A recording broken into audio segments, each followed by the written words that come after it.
Si kila rafiki ni rafiki. Kuna marafiki ni hatari sana.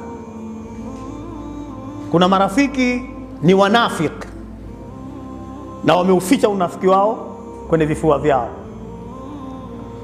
Kuna marafiki ni mahaqid, sijui mnaelewa. Kuna marafiki ni mahasid, lakini saa zote ukimwangalia usoni kwake anatabasamu, na hata zawadi anaweza kuwa anakuletea kila siku, lakini anasema ngoja ufike uingie kwenye 18 zangu nitakufundisha adabu.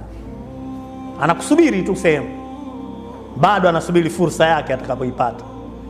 Sishai kuona hivyo vitu mpaka siku akija kukufanyia uadui, yani wewe ukimwangalia ummalizi.